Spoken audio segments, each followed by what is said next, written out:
Good evening. Hello, everyone. My name is Karen Wright-Marsh. I'm the director of Theological Horizons, which is centered nearby at the Bonhoeffer House, and it is my great pleasure to welcome you tonight to the 2013 CAPS Lecture in Christian Theology. I'm grateful for your presence this evening and look forward to a fruitful time together. I know it's going to be wonderful. The CAPS Lecture in Christian Theology is a lecture made possible through the generosity of Dr. and Mrs. Jerry Capps of Atlanta, Georgia. And this series provides a forum for prominent theologians and scholars of religion from the United States and from abroad to address issues of faith, meaning, and public life. We are pleased to be working in partnership with the Project on Lived Theology in the Department of Religious Studies here at UVA, and my thanks go to Charles Marsh, director of the project. And before I introduce our speaker, a word about tonight's format. Dr. Bass will speak for about 45 minutes or so, and then I will briefly introduce Dr. Mark Valeri, who will offer a response to Dr. Bass's lecture. And then with time for question and answer, we will conclude by 7:30. So this event is streaming live online and will be archived for later viewing, so you can share it with your friends. It's my great pleasure to introduce to you the 2013 CAPS lecturer, Dorothy Butler Bass. Diana. And Dorothy is awesome too. Thank you, Diana. Have I called you the wrong name before, though? This is the first time. Just making sure she's awake and alert and ready to lecture. The title of Dr. Diana Butler Bass's lecture is Leaving Church, Generation Next, and the Future of Faith. The subject is urgent and the data is clear. Asked about their religious beliefs, 1 out of every 3 Americans under 30 respond that they are atheist, agnostic, or nothing in particular. Tonight, Diana Butler Bass will explore our historical context and the changing role of church in the lives of millennials, who often claim to be spiritual but not religious. Dr. Bass is well equipped to the task. She is a scholar of American religion and culture and one of contemporary Christianity's leading trend spotters. She holds a PhD in American religious history from Duke University. She spent a dozen years teaching undergraduates before turning to full-time work as a writer and independent scholar.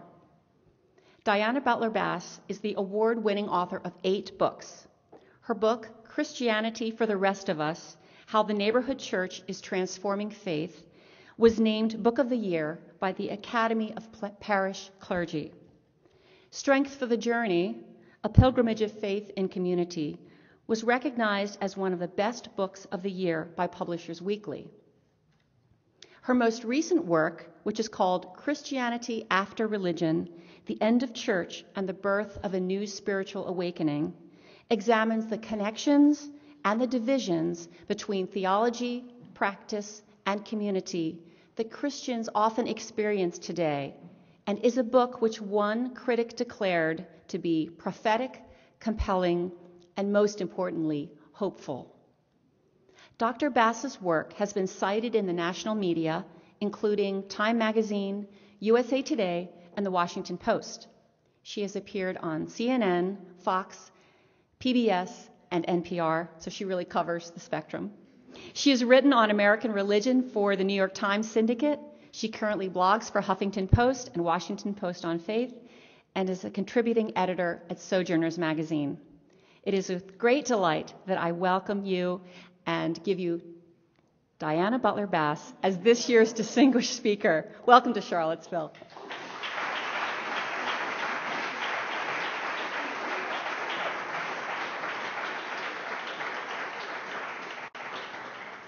Karen is not the first person to do that. As a matter of fact, I actually do. I have a sister-in-law who is a Lutheran and a very well-noted theologian of Christian practice. And one time I was getting up, sitting, in a chair right in front of the whole crowd, when someone said, "And now, here is Dorothy Butler Bass." And I got up And I said, well, that's quite lovely, but I don't know if you've invited me or my sister-in-law. And the person came, quickly jumped out of his chair and took the microphone and said, you're kidding, there are two of you? And I said, well, no, there's really her, and she's Dorothy, and then there's me, and I'm Diana. And the guy said, I get it, just like the neighbors. And I said, yes, just like the neighbors. I will take that. So I don't know if you meant to invite Richard or Reinhold, but nevertheless, I'm the one who's here tonight. So thank you very much. I appreciate it. It is a joy to be here. I just want to look out the window.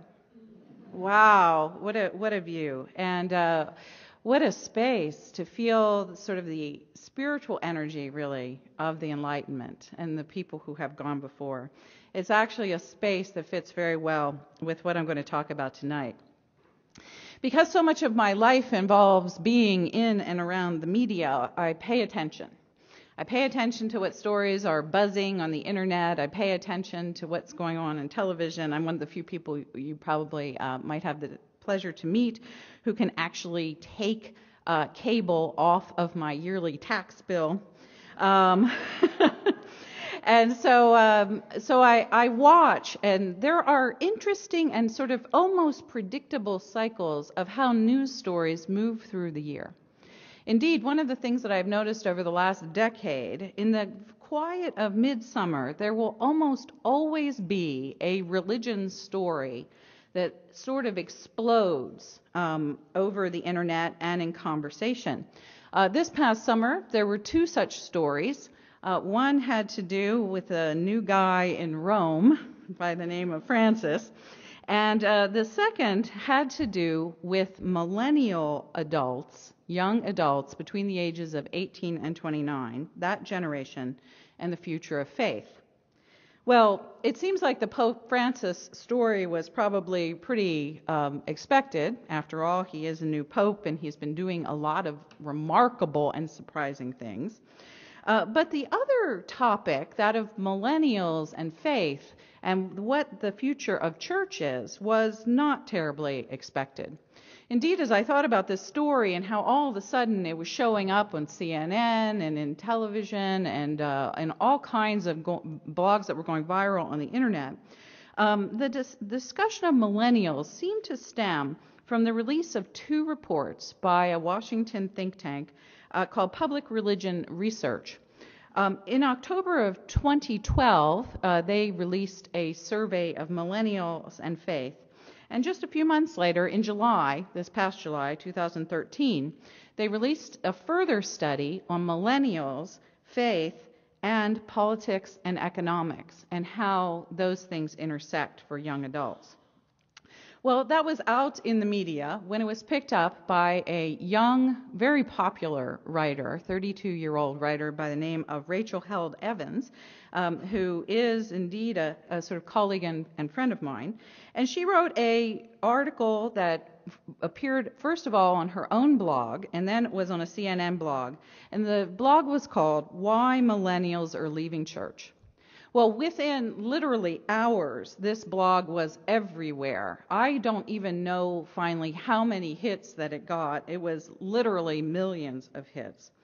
And that was about the time Karen called me and asked me what I would like to talk about when I was here with you all. And I thought to myself that this was actually a really significant topic. Young adults and this whole idea of leaving church.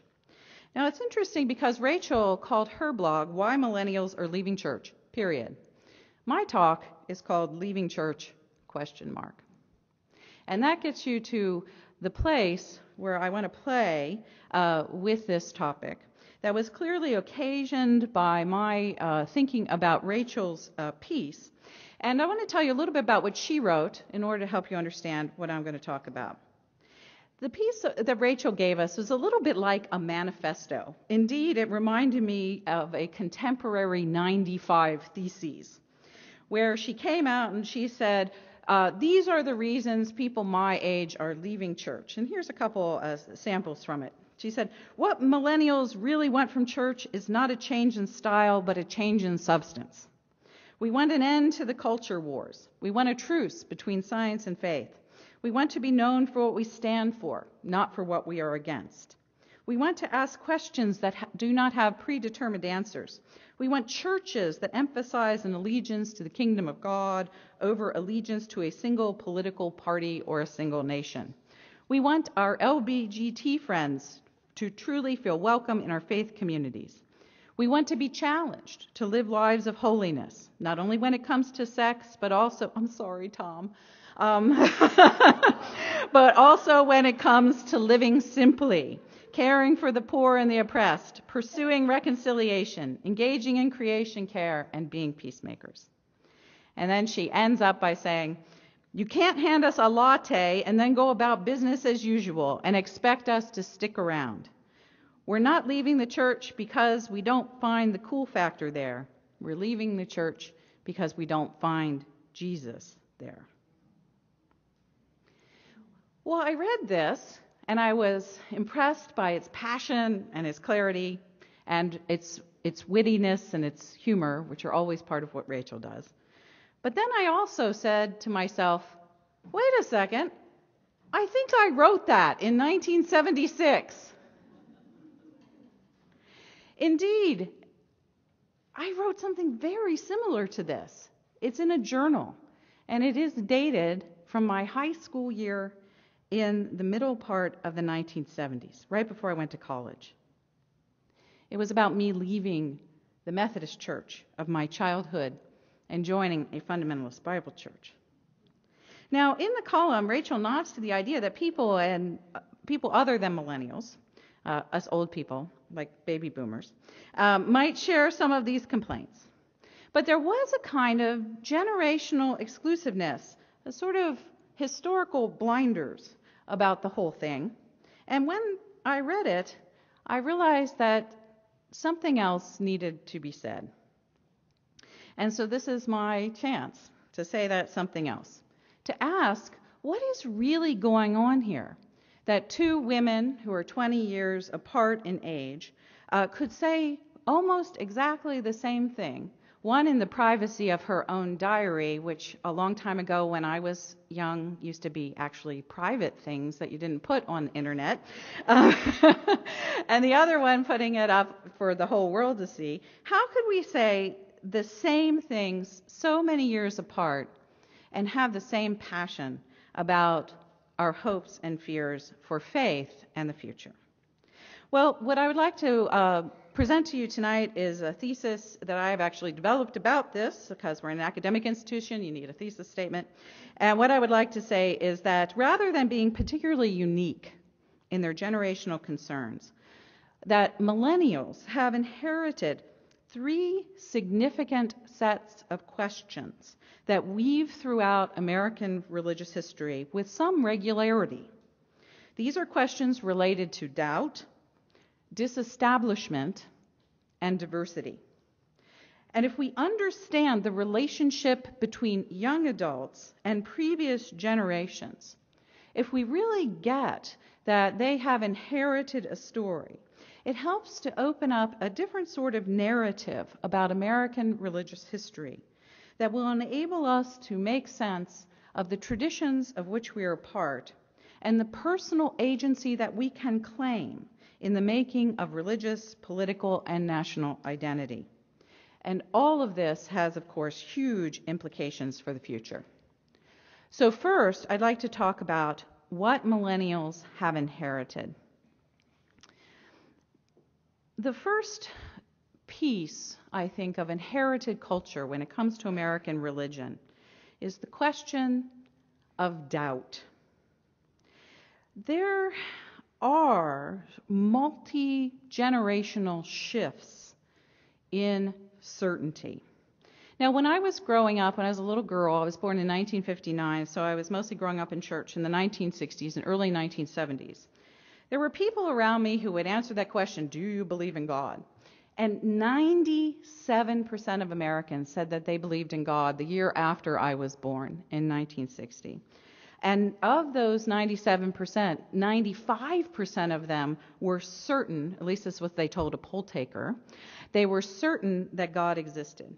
So when I was a little girl, I sort of assumed that there was this monolithic past of people who all believed in God without any doubts. But as I grew up, I began to hear different stories. First of all, the stories that were swirling around me in the 1960s, where people began to question publicly whether or not they truly believed in God.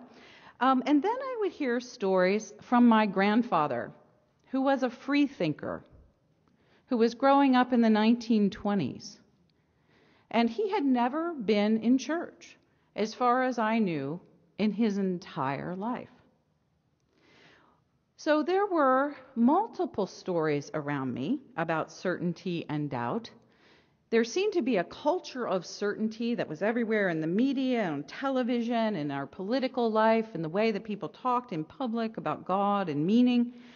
But then, when I just looked a little further to the news and listened to the voices of my own cousins who were slightly older than myself, who were in college at the time I was in middle school, there was a different voice.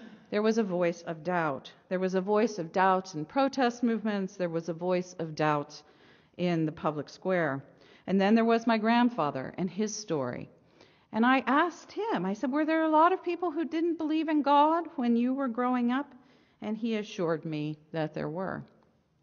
Many years later, my best friend is a woman by the name of Julie Ingersoll, who teaches American religion at University of North Florida. Her last name, Ingersoll, belies another period of American doubt, that is the 1880s. And she is a relative of Robert Ingersoll, who is considered to be one of the ever great atheists in American religious history. And you can go back to the 1840s, some 40 years before that, and look at right in the beginning of what would become the Civil War, that people were asking serious questions about whether or not God exists. In other words, there seems to be in American history every 30 or 40 years a generation that will sort of pop up, and they will be questioners, deep, serious questioners about the patterns of belief and the structures of belief that we inherit. And here we are. We're actually standing in physical geography of that tradition of American history. From Thomas Jefferson and Benjamin Franklin to President of Harvard, Charles Eliot in the middle part of the 19th century, and Robert Ingersoll in the 1880s, to H.L. Mencken in the 1920s, and Madeleine Murray O'Hair in the 1960s. We are a culture that has given permission over and over and over again for our greatest philosophers to ask questions about God. And doubt has often been the rule of the day. So when we see in the media that young millennials are doubting the existence of God or that they're leaving church, they're actually standing inside of a tradition that goes back to a room like this. The second thing that millennials inherit is the tradition of disestablishment. Indeed, when I hear about someone leaving church, what we're talking about is people who are leaving established religious institutions and organizations to go and make some sort of different pattern of faith and life. Philip Hammond, who taught for many years at the University of California, Santa Barbara, wrote an entire book on the disestablishments in American religious history. He said that there have been 3 great periods of leaving. The first great period was what he called, and historians are so clever about these things, the first period of disestablishment.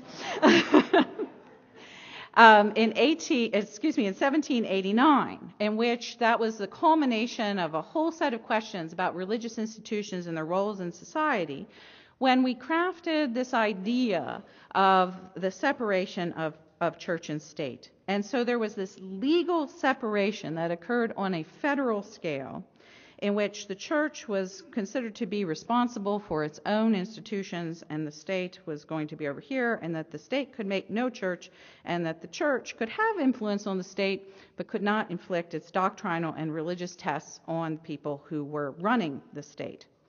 So that was the first period of disestablishment.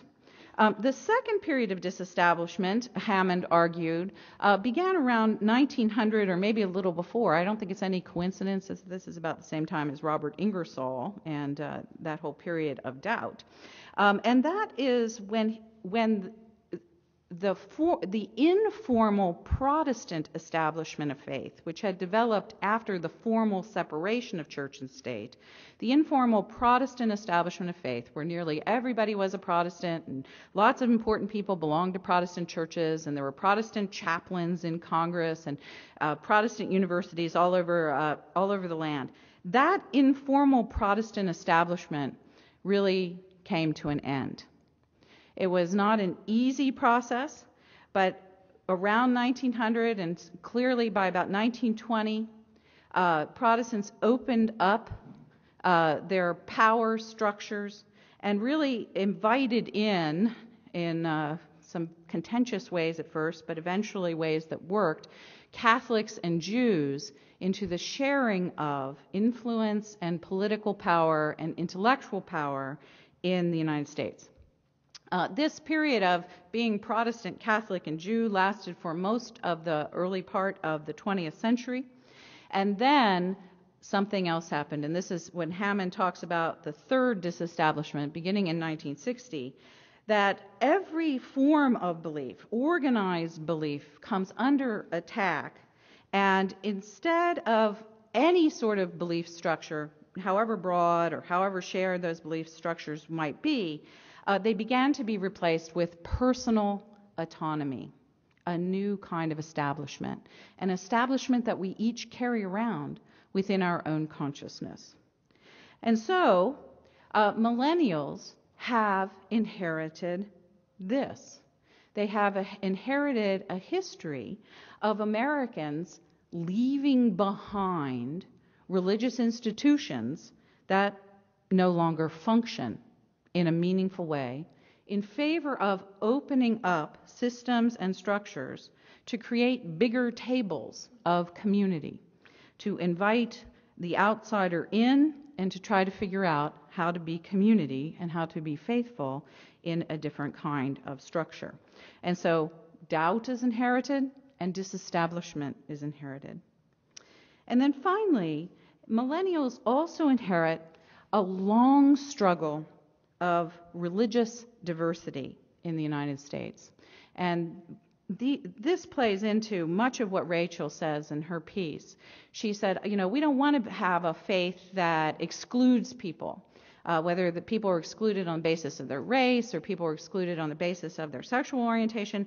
We want to have more inclusive community. We want to have community that brings in our friends, a very, very diverse, amazing generation in American history. Well, diversity has always been the struggle in the United States. Whether it was the struggle between different kinds of Protestants who were arguing whether or not we should speak English or German, whether it was a struggle between Dutch Calvinists and Scottish Reformed people, whether it was a struggle between Europeans and Native Americans, whether it was a struggle between Christians who were white and black, or a struggle of Northerners or Southerners, we have had struggles with diversity going back as far as we have memory.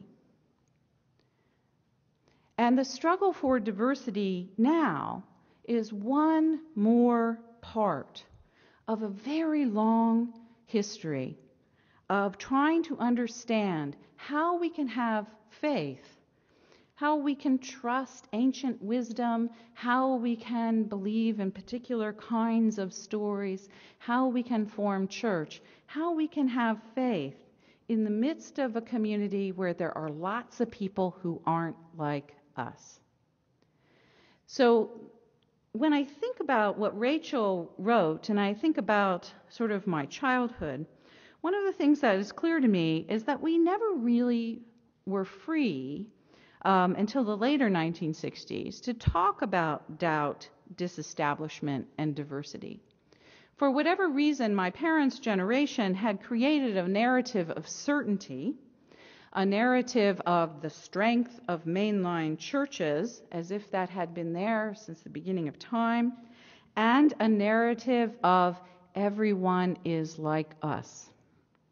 And looking out from my window of a little ranch house built in the 1940s in a neighborhood in Baltimore City, doggone it, it sure looked that way.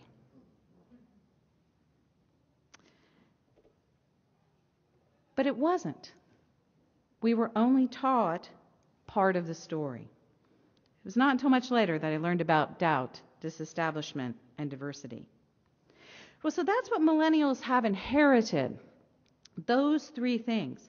Now, when you inherit something, it doesn't mean it stays exactly the same. We just lost our last parent, and one of the things that's fascinating to me when our parents die is that you get a lot of stuff. And all of a sudden, things that were familiar, vases, silverware, paintings, quilts, those things which were familiarly arranged in your parents' or your grandparents' house come into your house. And you have to rearrange them in some way that works for you. And so that's, in a sense, what millennials are doing right now. They inherited a bunch of stuff, although I'm not entirely sure they always know that they've inherited it. But they are in the process of rearranging it in some fairly distinctive ways.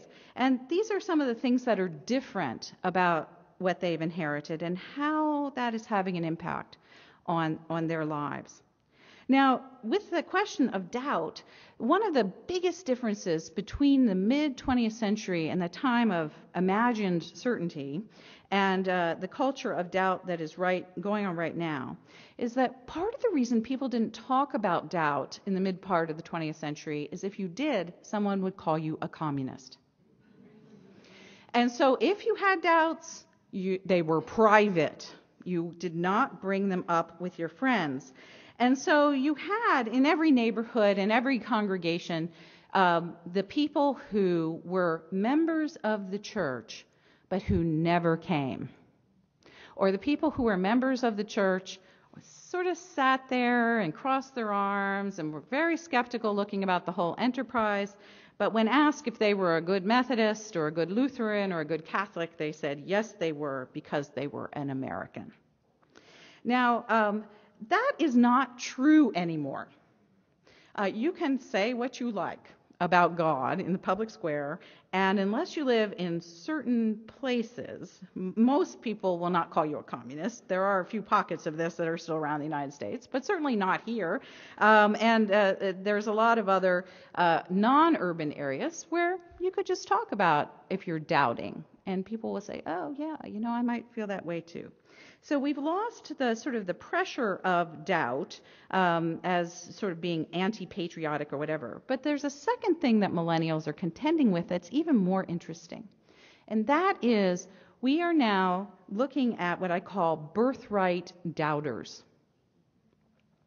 So ever since the beginning part of the 20th century, people who were doubting, like my own grandparents, they found one another. They both left church. And then they had kids. Of their 3 children, 2 of them never went to church. My mother went to church because she was sort of functionally raised by her aunt, who was a Methodist and very serious about it. But the 2 boys never went to church. So in other words, my grandparents, who were free thinkers, raised 2 out of 3 of their children as free-thinking children. And those 2 male children married my aunts, who never went to church, who then had children who never went to church. My cousins, I don't even know if they were baptized. And this is what has happened over the course of the 20th century, is that we have an exponential growth in doubt because people are actually born into none of the above agnostic, humanist, all kinds of other sorts of families that aren't your basic sort of Methodist family. So Daniel Cox, who is a research director for public religion research, writing in the Huffington Post, points this out. He said, beginning in the early 1990s, surveys began registering a modest uptick in the numbers of Americans reporting no formal religious affiliation. Recent surveys put that number around 1 in 5. And that includes all generations, not just millennials. As the ranks of the unaffiliated have grown, so too has the number of Americans who were raised in non-religious households, albeit at somewhat lower rates. In 1991, 4% of Americans were raised unaffiliated, compared to 8% in 2012. It's doubled just in 20 years. And then he goes on, he points out that the generational difference of this is even starker. 13% of millennials report that they were raised in a non-religious household. In contrast, among baby boomers, only 5% were raised among the religious unaffiliated. So that means that more than 6 in 10, 61% of Americans who are raised, 61% of those people who are raised without religion stay without religion for their entire lives. And that is an interesting thing to put that up next to Catholics. 61% of people raised without religion are still unreligious when they're adults. 66% of people who are raised as Roman Catholics are Catholics when they're adults. It's just about the same. It's not that much different. So this is one of the things that's very distinctive about millennial faith, is that their peers who are among the unaffiliated, or they themselves who are unaffiliated, that might be the religion that they have, no religion. So that's when I look at this sort of question about leaving church. How can you leave a place you've never been to begin with? And so when you start talking about a generation, it's a lot different than just a simple thing that churches aren't being Jesus-y enough, and if you're only got warm piety, everybody will come back to you. The second piece about disestablishment that I think is sort of fascinating about Rachel's argument, she says, we don't want to have anything to do with churches that claim political power or single sort of political party. What she's writing about there is a very interesting thing that's happened in the last 30 or 40 years. While we were moving towards a culture of disestablishing all religious organizations, towards a culture of personal autonomy, that we are each part of our own establishment, as it were, there was a group of people in our midst who didn't buy it. They were mostly called evangelical Protestants. And they have been very busy in the last 30 or 40 years trying to set up a different kind of establishment. Now, all evangelicals do not have the same view on this, and not all evangelicals have the same politics. But nevertheless, you can look at the religious right, the most conservative political and theological part of evangelicalism, as an attempt to set up a new establishment. And they talk about it like this in the media. We want to make a Christian America. And so in the face of personal autonomy, they said no. No personal autonomy. A faithful nation based on biblical principles. Well, that's the thing that Rachel and her friends are angry at. They're angry at that attempt to create a different kind of establishment. And so they're pushing back against it. Whereas the baby boomers, when they were leaving church, when I left church, I left Methodism in 1972 and joined a Bible church. I left a mainline church that really was part of the establishment. And I left it in favor of evangelicalism, which was a religion that gave me a higher degree of personal autonomy. I didn't know that it was going to become a political party. And yet, that is what Rachel and her friends have grown up with, and that's what they're leaving.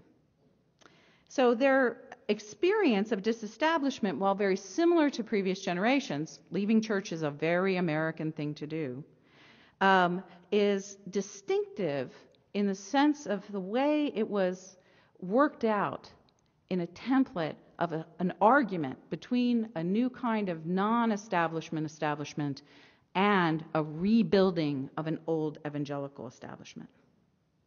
And then finally, this piece about diversity. In some ways, this is the most profound and interesting part of the millennial experience, in that while other American generations have dealt with diversity and enormous diversity, indeed, when you were in the 18th century, the argument between English-speaking colonists and German-speaking colonists was as scary and frightening as the one between people who now speak English and people who speak Spanish. Nevertheless, that seemed like a tempest in a teapot to us now looking back. It was a big deal to them. There is a significant difference between that argument and the argument we're having today about diversity. For most of American history, from about 1800 until 2012, we had a thing called diversity. And that meant we had a largely Protestant community that stood in the middle of American religion, making up the vast sort of center of American faith. Again, to use 1960 as sort of a benchmark date in the middle part of the 20th century. The same year in which 97% of people said they believed in God, 66% of people were Protestants. And so there was this Protestant sort of spine to American religion. And around the outside of that, there was all kinds of religious diversity. Again, my mother, who was a great myth maker, she would tell us stories about that when we were growing up. And she said, yes, we are a Protestant nation. And then she would say, and we were so nice, because we were Methodists. In Methodism, the highest ethical value is being nice. We were so nice that we let the Catholics and the Jews come here too.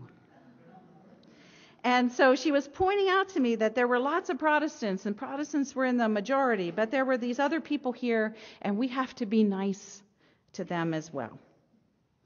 That's diversity, a majority with a lot of difference around it.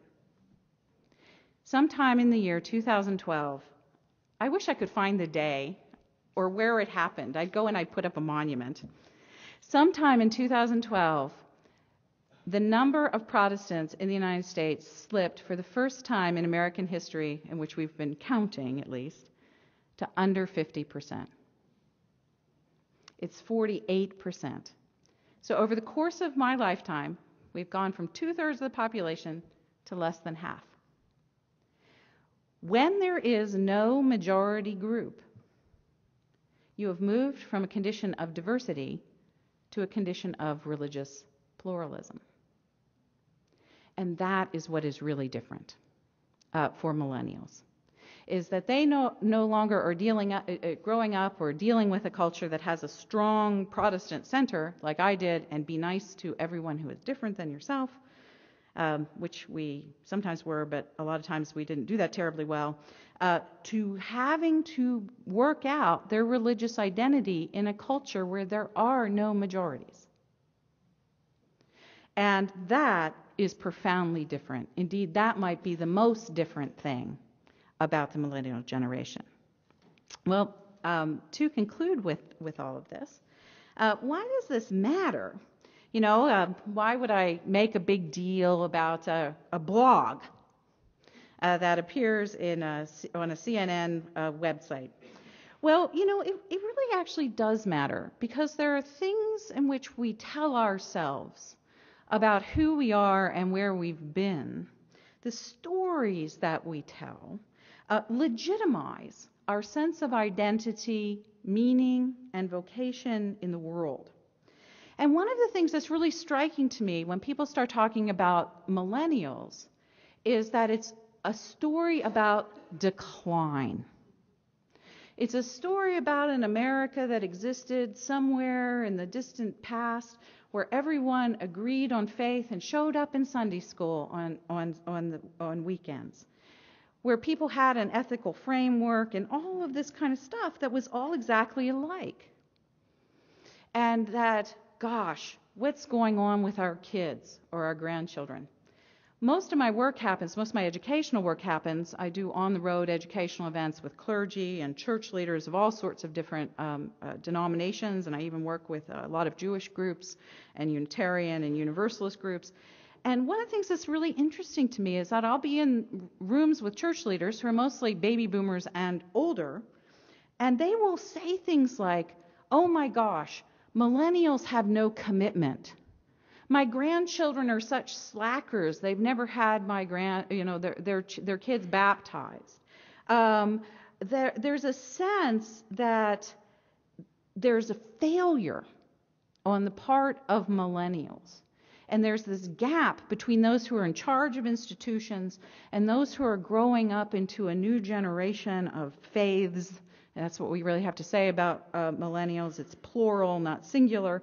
There's some sort of gap there where there's a narrative of decline. And even Rachel kind of falls into that a little bit herself by thinking that there was some sort of perfect church that once worshiped Jesus better. I think that is even present in the New Testament. This idea that there must be a different, better place to worship God.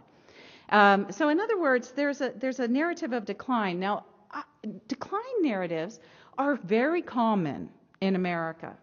As a matter of fact, decline narratives go back to the second generation of Puritans who looked at their own children and said, "Wow, what a bunch of slackers.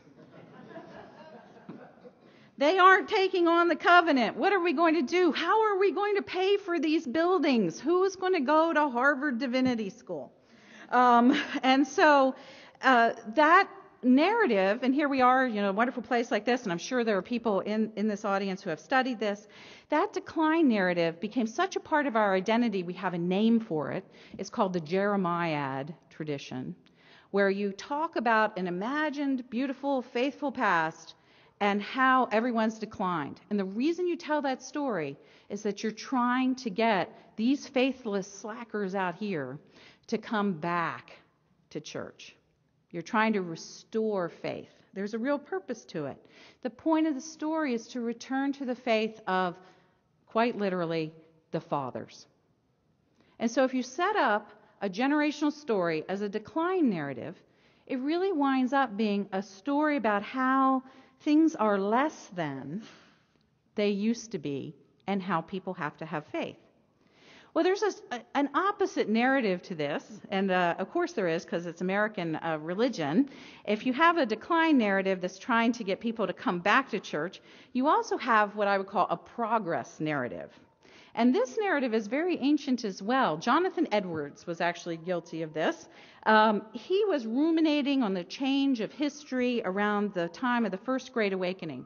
And he said that history was like throwing a pebble into a pond, and that it was like concentric circles of the kingdom of God sweeping out from where the pebble hit the water until one day the whole pond would be full of these ripples and there would be faith everywhere. And he quoted Bible verses to show that this was the case. Progress narratives, that the idea that the kingdom is coming and that we can help to make it, and that everything will be okay as we move forward. That's also the westward expansion narrative. It's the manifest destiny narrative. And it is the narrative, this progress narrative of 19th century liberalism that shaped so many of our religious institutions through the 20th century. The point of that story is forward. Gosh, I think that was President Obama's slogan in his second election. History has a funny way of doing this. Keep on keeping on. That everything is going to be okay. Things might be imperfect now, but we're moving towards something new. So while there's the decline narrative active around millennials, I also hear the progress narrative active around millennials. It goes like this, and it usually happens when I'm in rooms with younger adults. Well, when you were a kid, they look at me. I'm a representative of the entirety of the baby boom generation and all of the 20th century, evidently. When you were a kid, people didn't really believe that stuff. They were just putting on a show for their neighbors. We're more honest than you were back then. And so here the progress narrative sets millennials up as a more honest, insightful generation who is willing to challenge things as they are and call a spade a spade. They want to move ahead in faith. Now that's the story of decline and the story of progress. And when we tell stories of decline and stories of progress about generations, what you are doing is you are immediately setting up generational conflict. Is that the older generation thinks the younger one is in decline, nothing good can come from them, everything is falling apart. And the younger generation looks back to the older generation and says, we don't know what you people were doing back there, but whatever it was, it didn't work, and we don't want to hear about it because we're just moving on with our own story. There are two other kinds of stories, and this is where I'm going to end tonight. And I think that this is why I got so sort of hot about wanting to engage Rachel's piece. There are also what I would call prophetic narratives in American religious history. These are less common, but they are present. They often come from the edges. These are people who understand that things are not really what they entirely seem.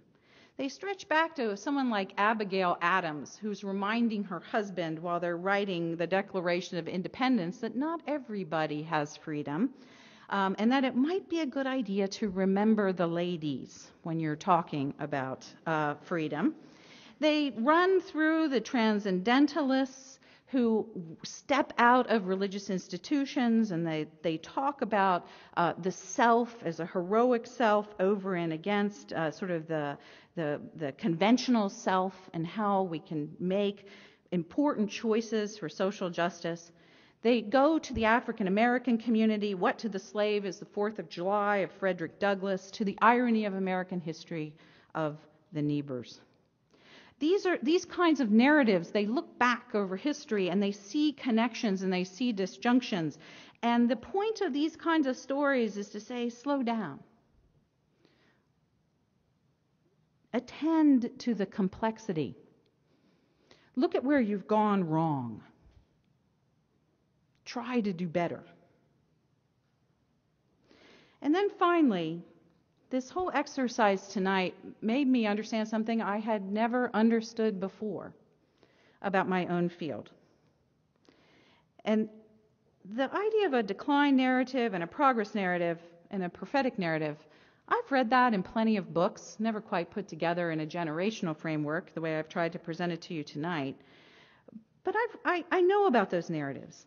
But as I looked at what Rachel wrote, and as I thought about this interesting history of America, where doubt, disestablishment, and diversity are so deep, those things are present in every single generation of American experience. I realized that there was no way of talking about consistency over time that allowed at the same moment for distinctiveness of generational experience.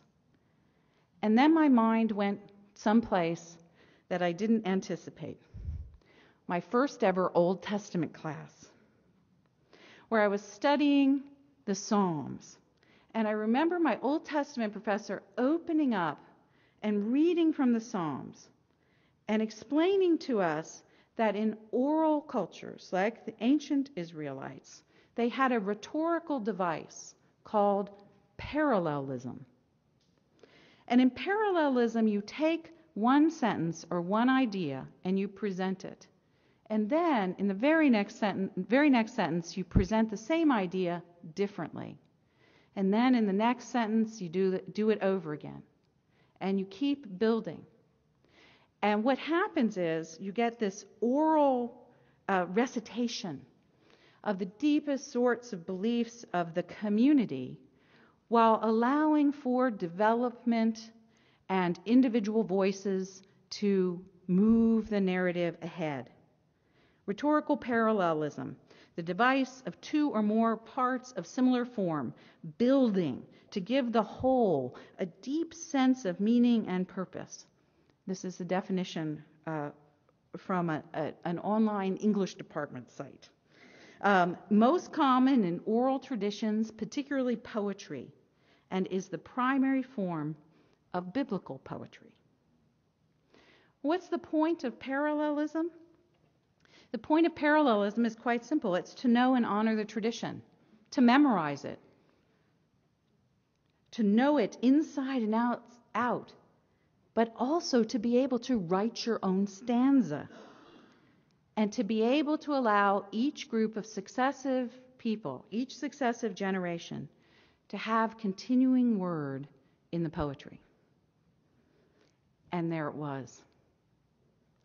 I wondered, by talking about millennials and pointing out that they are heirs of a tradition, it's not a way of saying, oh, you foolish 20-year-olds.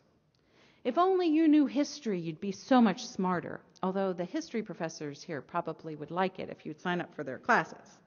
It's not that. That's not what I'm trying to say. What I'm trying to say is know the story. Rachel's blog comes off in a way that isn't quite right because she doesn't really know the story. And it's not because she's dumb or she's not smart or she's poorly educated, but she needs to really honor the stanzas that have gone before. But to honor stanzas that have gone before is no way to say you can't write your own. Indeed, that's what human beings are called to do, to add to the tradition, because there is no last word in the poetry that is history. And so that's what I'm wondering. If one of the things that millennials are teaching us is that there's a different story to be told, not one of decline and not one of progress. There is a bit of one about being prophetic, but there is certainly one about poetry. Can we live together and have our lines make something beautiful? And as I end, I just wanted to end with a piece of biblical poetry. Ecclesiastes. A generation goes and a generation comes, but the earth remains forever. The sun rises and the sun goes down and hastens to the place where it rises. The wind blows to the south and it goes around to the north. Around and around goes the wind, and on its circuits the wind returns. All streams run to the sea, but the sea is not full. To the place where the streams flow, they flow again. All things are full of weariness. A man cannot utter it. The eye is not satisfied with seeing, nor the ear filled with hearing. What has been is what will be, and what has been done is what will be done, for there is nothing new under the sun. Is there a thing of which is said, see, this is new? It has already been in the ages before us. There is no remembrance of former things, nor will there be any remembrance of latter things yet among those who come after. And to end with those amazing words, I think of Mark Twain, who it is attributed. No one knows if he actually said it, but it's pretty good anyway. He said, history doesn't repeat itself, but it sure does rhyme. We, my friends, live in poetic times. And to understand the poetry in which we live is to make considered choices about the American future, a future that we have already inherited and that we are already passing on to our not slacker children and grandchildren.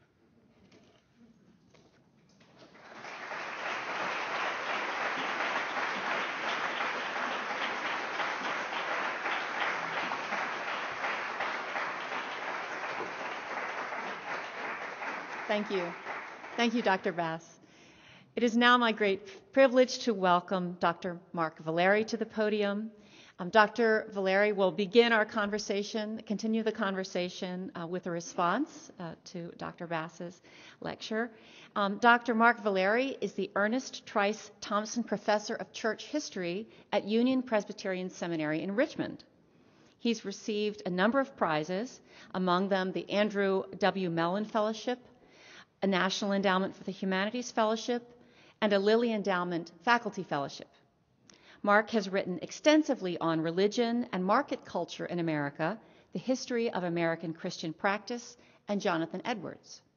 His latest book, Heavenly Merchandise, How Religion Shaped Commerce in Puritan America, won the 2011 Philip Schaff Prize from the American Society of Church History for its critical reexamination of religion's role in the creation of a market economy in early America. It's a book which I recommend to anyone with an interest in the relationship between religion and larger culture. Dr. Valeri is currently working on religious persuasion, evangelicalism, and secularism in the 18th century. Dr. Lauren F. Winner, who delivered our past CAPS lecture here in this room, once praised Dr. Valeri, and she said this, as only Lauren can. He says, he resists the temptation to smooth away contradictions or to oversimplify. She said that, indeed, he seems allergic to polemic. Dr. Valeri is maddeningly even-handed. So with that, I welcome you.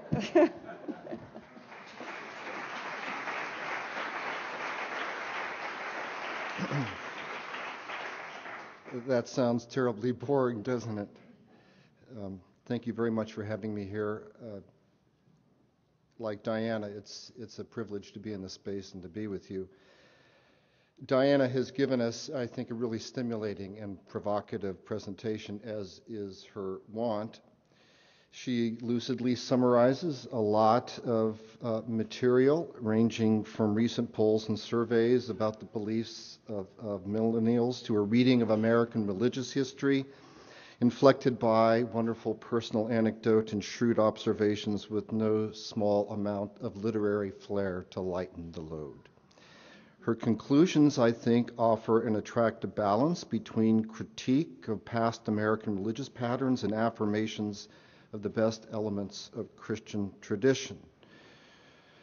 Moreover, she presents a hopeful scenario for the future, ending with the parallelism in the poem Yet to Be Written, reflects the sense throughout Diana's work that polls and surveys and denunciations and jeremiads do not have the last word, but we live into the future with a sense of optimism and hope. She offers a deft and nuanced set of reasons for that hope. But rather than summarize her formidable insights here, I want to begin my comments by teasing out from her talk and maybe a few of her recent publications several aspects of her work, and in the process perhaps provoke, in a little bit of a perverse fashion, being critical, not because I don't appreciate the work, but because we need to have a conversation about it. That's not all appreciation, so take it in the right spirit. I take Diana's story of parallelism to suggest the importance of a version of American faith in which believers honor religious tradition and yet seek new patterns that speak to their current condition and situation. The question that rings my mind is what she means by honor and how she would fill out or demarcate the precise lines between affirming parts of the tradition and being open to change. She evokes here, I think, what she has called elsewhere generative Christianity or experiential belief, or a faith that is both spiritual, that is attuned to deep personal quest to know God and form meaningful relationships and recognize the dilemmas of doubt that impinge on modern people, that spiritual, and religious, meaning the affirmation of devotional practices, worship, and wisdom of traditional Christian communities. That is, I wonder if that's what she means by honor the tradition as well as move forward, to be both religious and honoring tradition and spiritual and moving forward. I think that what Diana wants is a version of Christianity or other religious traditions that recognize the value of traditional beliefs while being open to a future of self-transformation, remaking, and creativity. In her reading, the best form of religion inculcates spiritual practices rather than doctrinaire beliefs. It is politically progressive without being nationalistic. It is not argumentative like much of evangelicalism, but it has something to say about human flourishing. It has a prophetic edge. It is ecumenical rather than denominational. It does not critique other religions. It is multicultural. It speaks to the subjective needs of the current generation, the Millennials, and promises social transformation along with a deeply relational encounter with the divine. In making this case, Diana has suggested that a new form of American belief is on the horizon, if not already here in incipient form. We are in the midst of an awakening, she has stated elsewhere, but it is hardly an evangelical awakening. It is a progressive and spiritual awakening. It will reverse, or at least address, the trend shown in polls toward alienation, the rising number of people who express no religious affiliation and reject Christianity is irrational, mean-spirited, inauthentic, or simply anachronistic. While the mainline churches decline in numbers and prominence, and even evangelical organizations such as the Southern Baptist Church or megachurches diminish in popularity, a progressive, spiritual, and genuine form of Christianity is emerging. I think that's what she means by honor and move forward into the next stanza. So that's part of the conversation. Diana makes astute observations, and perhaps we ought to probe for the intellectual assumptions behind her argument, behind her whole project through her recent books and indeed this paper. First, to state the obvious, she relies on public religion research and other polls about patterns of belief in religious practice, especially among the millennials. She also detects large-scale patterns in American religious history. Doubt, disestablishment, and diversity have always inflected the American narrative, but today, she argues, doubt is inherited.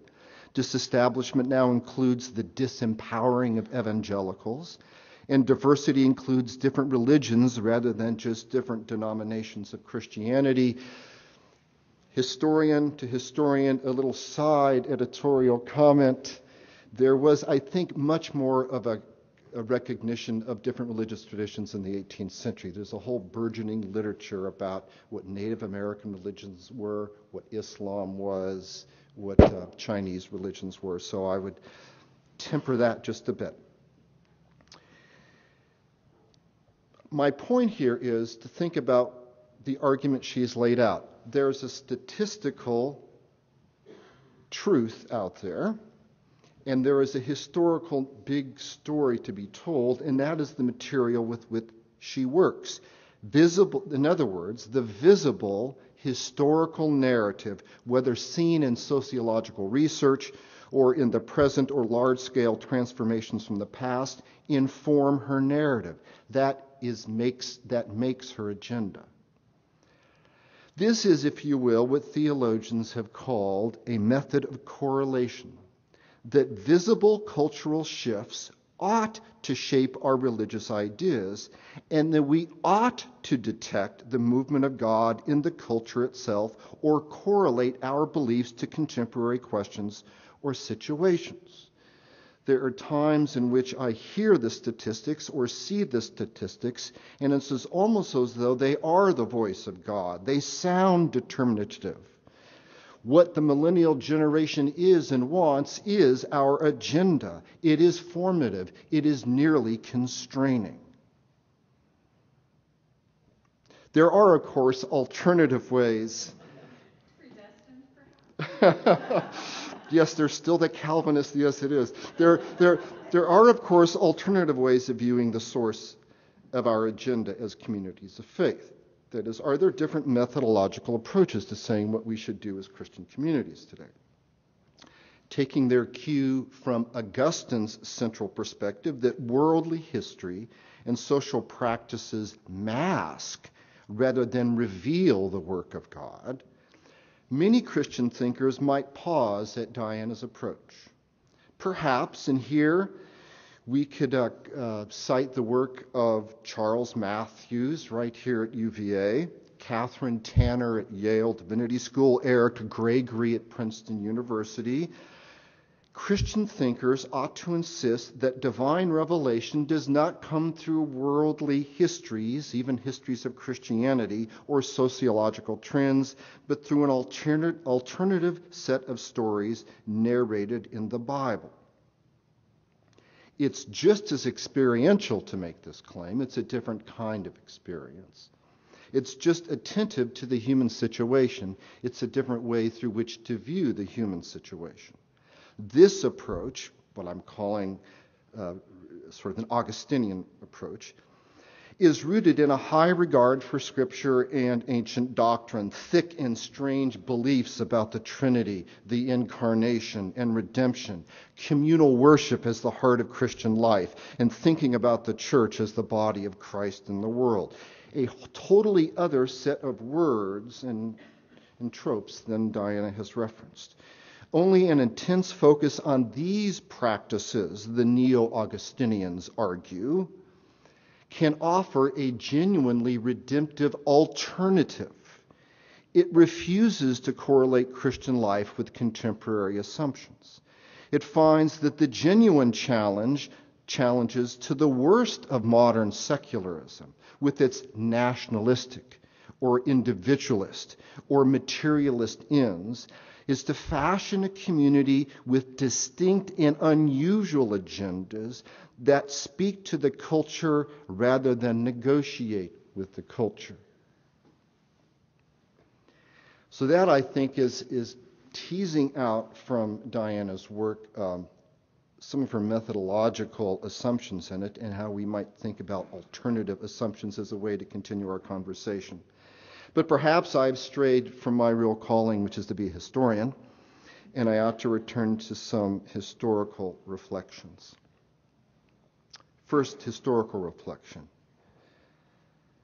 I really wonder, Diana, whether the decline narrative and the progress narrative are all that common.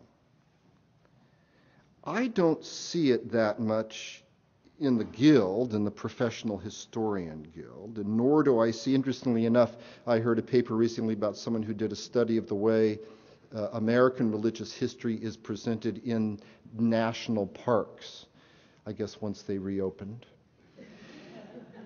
And the study of the signage at national parks neither betrays decline nor progress, but is pretty sensitive to the kind of multiform perplexities of American history. So one question is whether you really think those narrative accounts are all that pervasive, whether they need to be addressed as such. Second, we also might consider alternative, completely different narratives about what Christianity is today and how it addresses young people or the millennials. What if we shifted the narrative, this is a question, beyond the American context completely?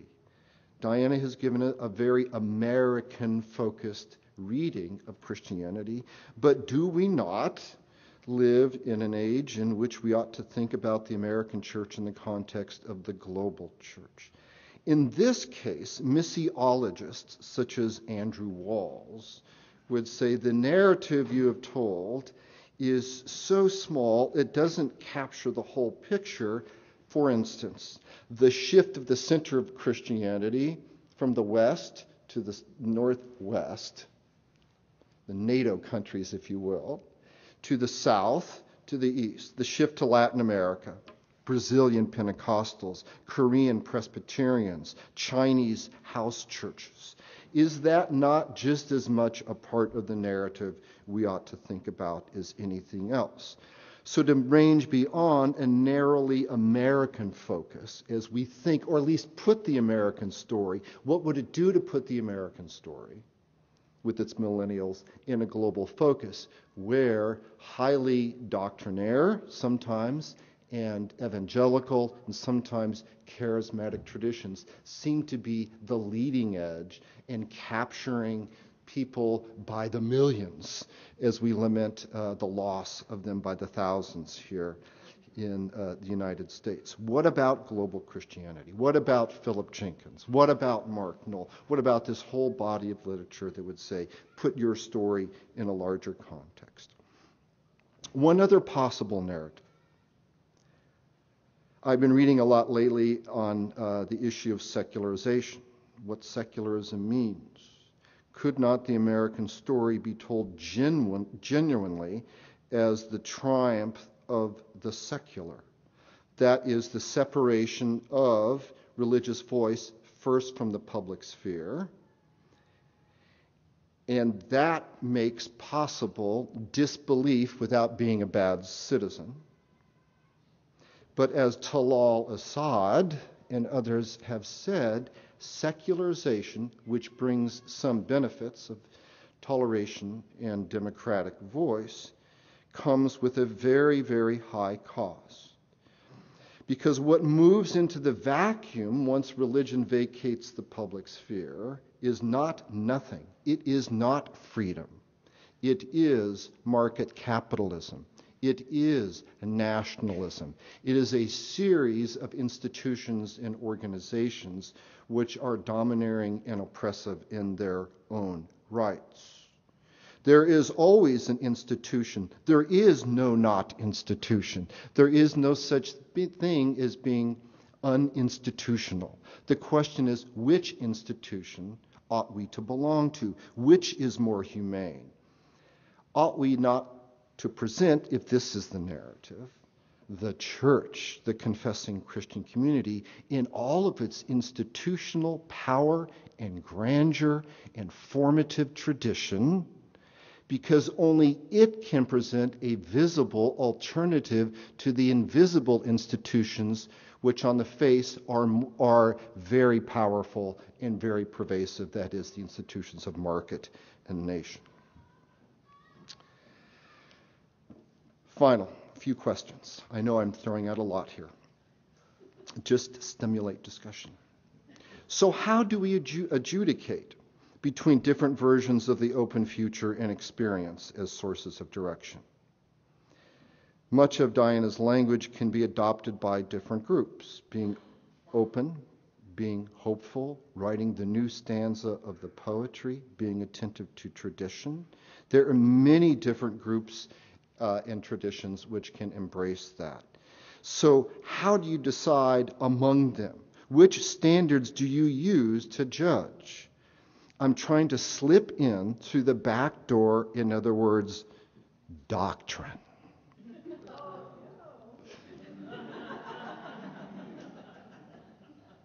Perhaps it's more important than we think.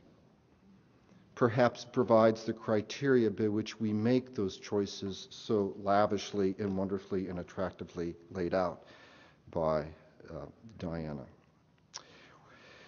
One final question. In reading the prophetic and poetic future that may lay before us, how do we know which will be most appealing? Why do we even think about such subjects as being appealing?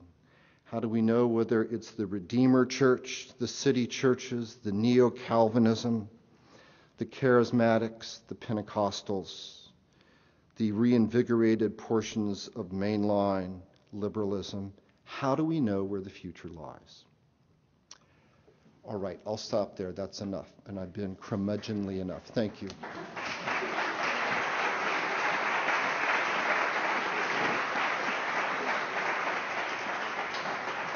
Thank you, Dr. Valeri.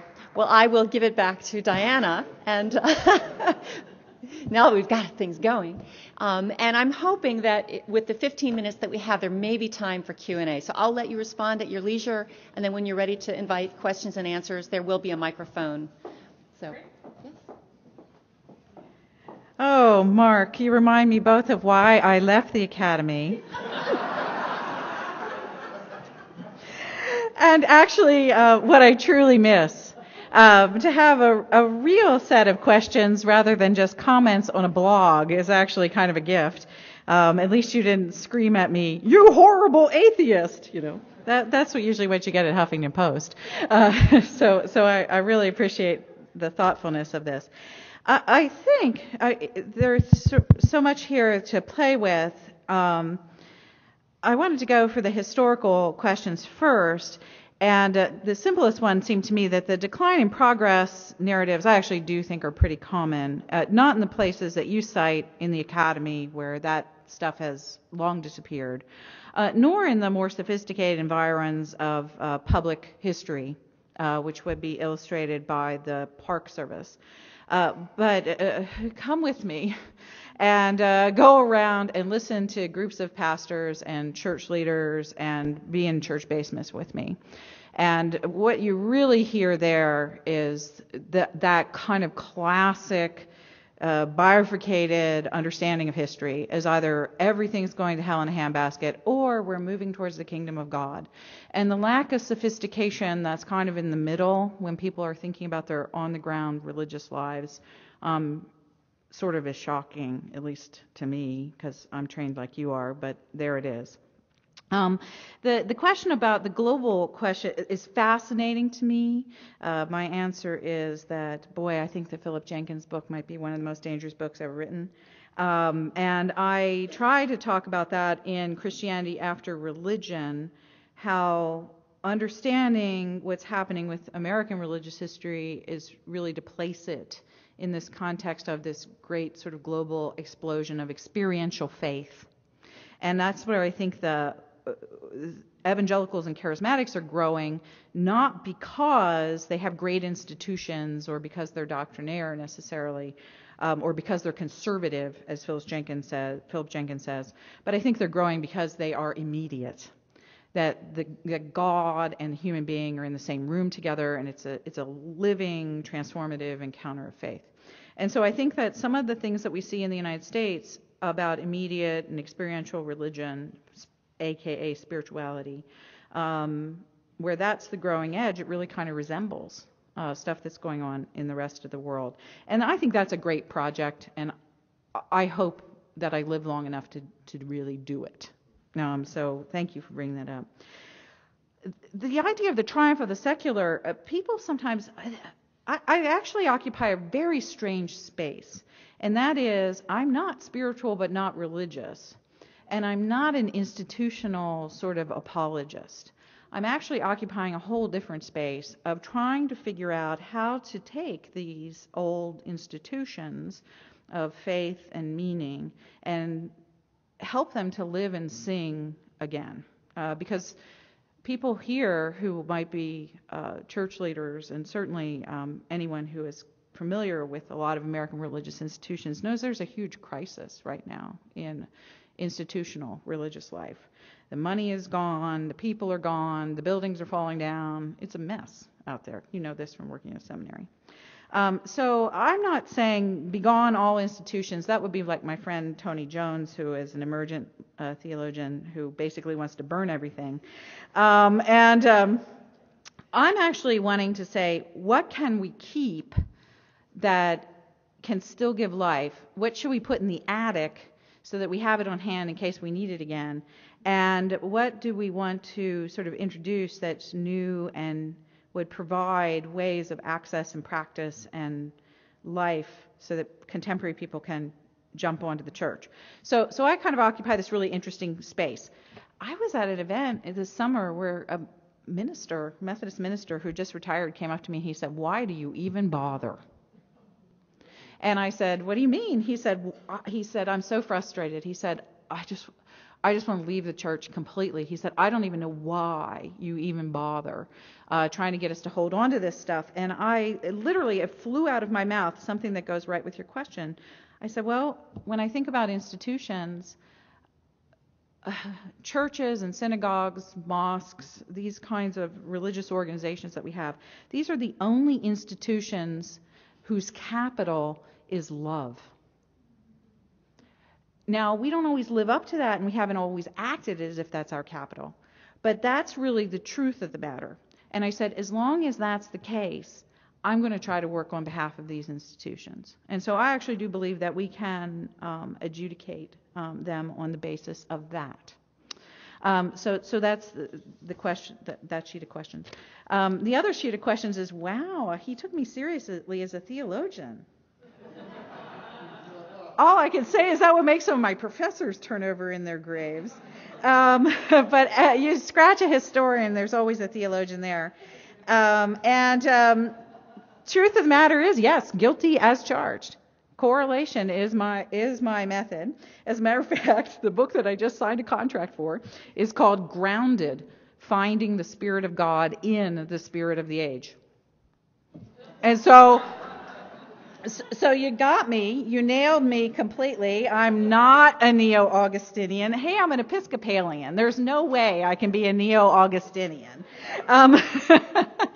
And yet, to pull on that cord just a little bit more, I think that part of our discomfort with correlationist methods goes back to H. Richard Niebuhr's book, Christ and Culture, where Niebuhr identified these different ways of thinking about the church in the world, or God in the world, however we want to talk about that.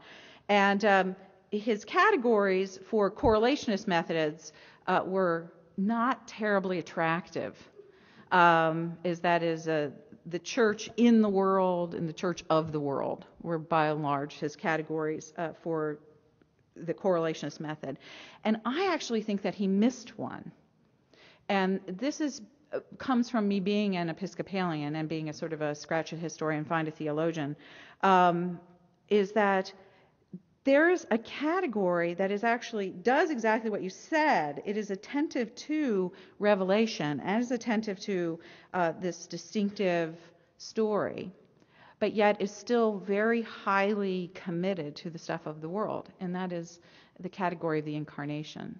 And all Anglicans worth their salt work from the incarnation outward. That is the idea. For those of you who might not be Christians, that's the idea of God becoming human in and through Jesus Christ. It's the primary way we think of Jesus being distinctive. And so what I would like to suggest is that there is a correlation method that centers around the incarnation. And I will be writing about that in the book that I just signed, and I would call it Christ embodied in the world. And so that's a little different than just saying of or in, but that the world really does embody God, and it's a profoundly anti-Gnostic approach to theology. And so I will stand up for that kind of correlation anytime, any place, and that would be a great, fun discussion to have. And other than that, I think that we just open for a couple questions here. The postmodern question, what standards by which you judge? Well, that's the great question of the academy. You can slip in doctrine, and I'll call it a banana peel. And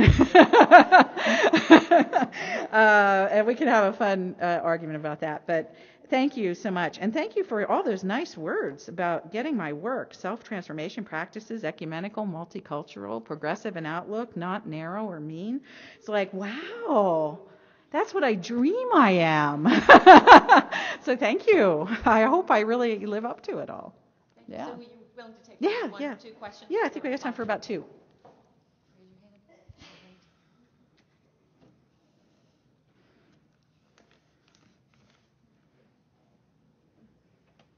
It's like a room full of Canadians.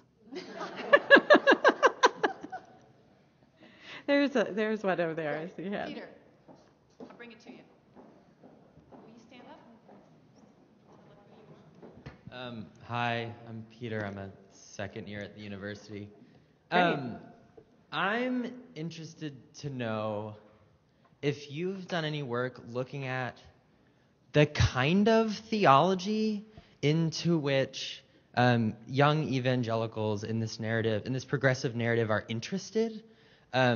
Mainly because, I'm a college student.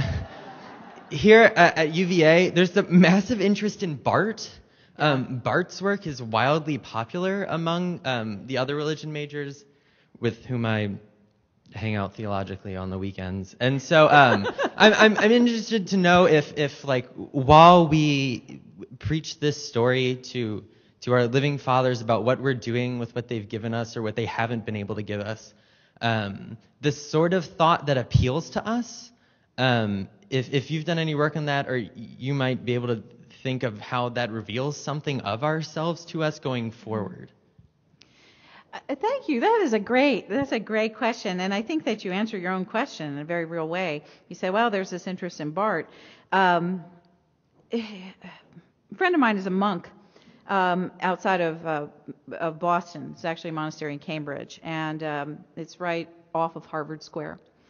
And for a long time, this small group of Anglican monks would just kind of worship there, do their thing, and nobody paid any attention to them.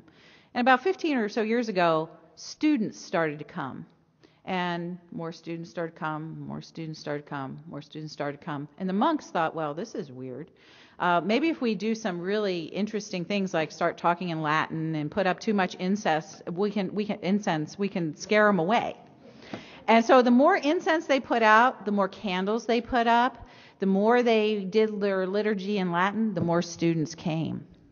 And so finally, the monks were so baffled by how these students were showing up is that they asked a couple of them to come to lunch, and they said, why are you coming to the students? That's a good question to ask. Just ask the students. And one of the students looked at him and said, well, what do you mean, why are we coming? We can't figure out why what you like here. Why are you here? And the student said, well, where else do you expect me to go to see a bunch of guys in black robes walking down halls surrounded by clouds of incense chanting in Latin? And my friend, Brother Kevin, said, you're right. And that story has taught me something really important about, I think, part of the longing of where we are culturally. And it works with millennials, but also works with a lot of other people. Daniel Harvey-Léger, who's a French philosopher, talks about how through most of Western culture, we've broken the chain of meaning.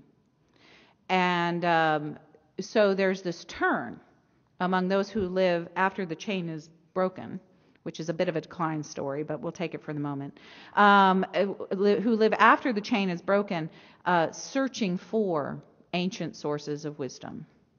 And so you point out what I would call a ready source of ancient wisdom, 1940s, 1950s. That's pretty old. But there's also a lot of other interest in medieval theology. There's interest in the ancient fathers and mothers. There's interest in the desert tradition. I was for a couple years on the board of Emergent Village, which was really fun. I was the oldest person besides a guy named Brian McLaren on the board. And so we were both under 50 when we were the oldest people on the board. And we talked a lot about theology and did a lot of just listening, actually. And it was fascinating to me that most of the youngest pastors in the room who came from evangelical traditions, the people they wanted to hear from were Jürgen Moltmann, Miroslav Volf, Walter Brueggemann. They were reading all of the stuff that was like the best mainline stuff. Really sophisticated, beautiful theology that's being written in mainline seminaries. And they didn't want to have anything to do, really, with any of the popularized evangelical stuff. And so I think that depth, wonder, complexity, beauty, that connection to tradition, those are all really powerful things that are present among younger adults. So, yeah. I'm glad you're reading Barth. Try to find some of the ladies' voices, if you would. There's good theology. The remaining 3 minutes we have a quick question. Oh, she had a question there. Oh, I'm There's sorry. A woman with a Val? question. Yeah.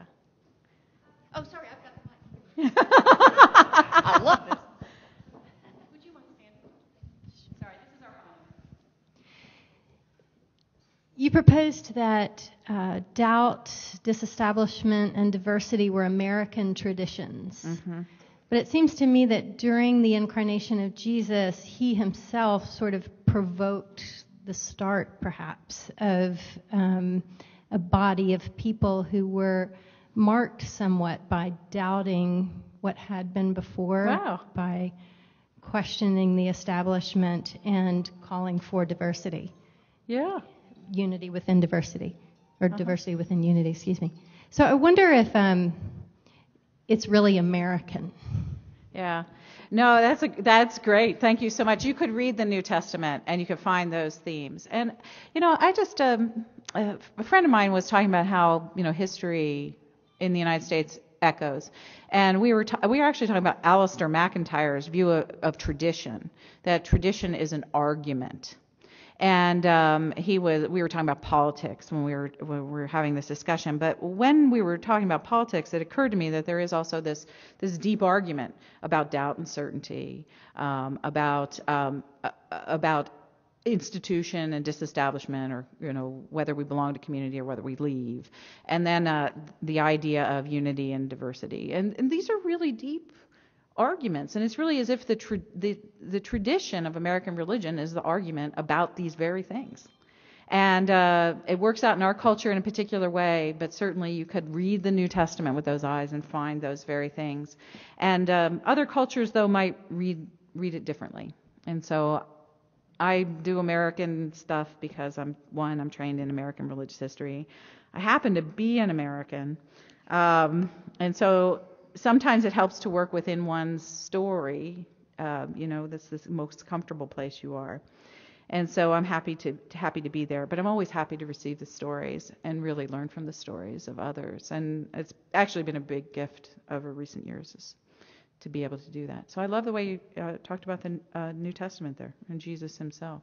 So thank you. I was going to have my last word be about tradition, but you opened the question up. So thanks so much. It was a pleasure. Thank you.